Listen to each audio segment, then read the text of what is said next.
आखिरकार SCBA multi state housing society को संभालने के लिए नए 15 बोर्ड ऑफ डायरेक्टर्स का चुनाव हो चुका है। उम्मीद करते हैं नए बोर्ड ऑफ डायरेक्टर मेंबर्स के जख्मों पर मलहम लगाएंगे। मेंबर्स के सामने कंप्लीट रिकॉर्ड पेश करना चाहिए कि लिटिगेशन फीस के नाम पर कितना पैसा स्टैंडिंग काउंसिल को और बाकी लोगों को दिया गया। मेंबर जानना चाहते हैं कहीं इसमें बंदर बांट तो नहीं हुई। मेंबर्स के मन में ये जिज्ञासा है। सीनियर एडवोकेट पीएच पारिक और senior member of the bar mister JN अस्त्यागी जो कि डायरेक्टर चुने गए हैं, उनकी क्या भूमिका रहेगी। पीएच पारिक साहब सीनियर एडवोकेट जो कि 6 बार एससीबीए के प्रेसिडेंट ही नहीं रहे बल्कि एससीबीए हाउसिंग सोसाइटी की फाउंडेशन, चाहे वो हाउसिंग सोसाइटी की रजिस्ट्रेशन का मसला हो, चाहे बाई लॉज तैयार करने का मसला हो, सब कुछ उन्हीं की निगरानी में हुआ है। मेंबर उम्मीद करते हैं ईमानदारी के साथ सबसे पहले पिछला लेखा जोखा एससीबीए हाउसिंग सोसाइटी को नए बोर्ड ऑफ डायरेक्टर वेबसाइट पर डालेंगे ताकि उनका एनालिसिस किया जा सके और मेंबर भी अपनी राय दे सकें।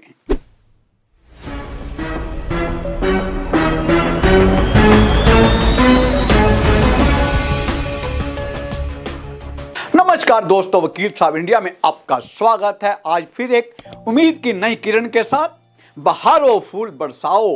आखिरकार SCBA multi state housing society को संभालने के लिए नए 15 बोर्ड ऑफ डायरेक्टर्स का चुनाव हो चुका है और चार्ज भी इवन हैंडओवर कर दिया गया है। एडवोकेट सतीश पांडे चेयरमैन और advocate Amit Singh vice chairman चुने गए हैं। सभी को बहुत बहुत बधाई और शुभकामनाएं वकील साहब इंडिया की तरफ से। उम्मीद करते हैं नए बोर्ड ऑफ डायरेक्टर मेंबर्स के जख्मों पर मलहम लगाएंगे, उनकी परेशानियों को कम करने और एक भरोसा दिलाएंगे, पिछली बातों को भूलकर एक नया शुभ आरंभ करेंगे और पॉजिटिविटी के साथ सबको साथ लेकर हाउसिंग सोसाइटी का विकास करेंगे। केवल अपना विकास ही नहीं जैसे कि पहले होता आया है। मेंबर्स के मन में ये जिज्ञासा है। सीनियर एडवोकेट पीएच पारिक और senior member of the bar mister JN अस्त्यागी जो कि डायरेक्टर चुने गए हैं, उनकी क्या भूमिका रहेगी।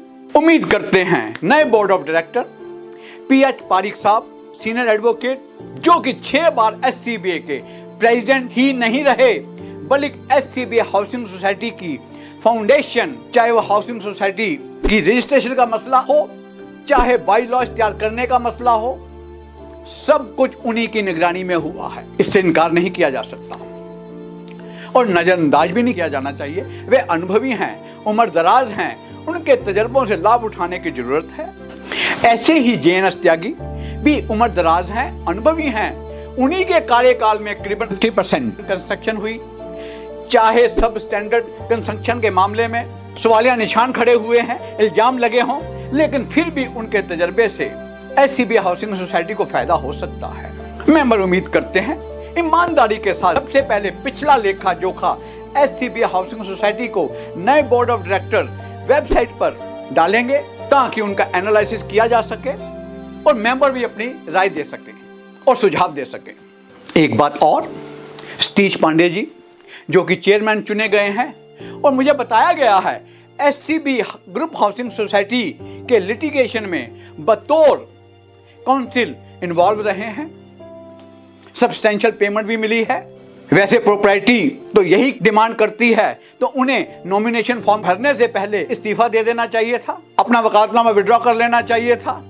मेंबर्स के सामने कंप्लीट रिकॉर्ड पेश करना चाहिए कि लिटिगेशन फीस के नाम पर कितना पैसा स्टैंडिंग काउंसिल को और बाकी लोगों को दिया गया। मेंबर जानना चाहते हैं कहीं इसमें बंदर बांट तो नहीं हुई है। एक बार फिर से तहे दिल से सभी के सभी 15 डायरेक्टर्स को शुभकामनाएं और वकील साहब इंडिया कामना करता है जो ड्यूटी बोर्ड ऑफ डायरेक्टर्स को सौंपी गई है वह ईमानदारी, सत्य, निष्ठा के साथ और ट्रांसपेरेंसी के साथ अकॉर्डिंग टू बाई लॉज निभाएंगे और जो मेंबर परेशानियां झेल रहे हैं उनसे उनको निजात दिलाएंगे और वह इस ड्यूटी से बच भी नहीं सकते। शुक्रिया। नमस्कार, मैं एडवोकेट बीके आनंद आपके लिए और भी ऐसे अच्छे कंटेंट और न्यूज़ लाता रहूँगा।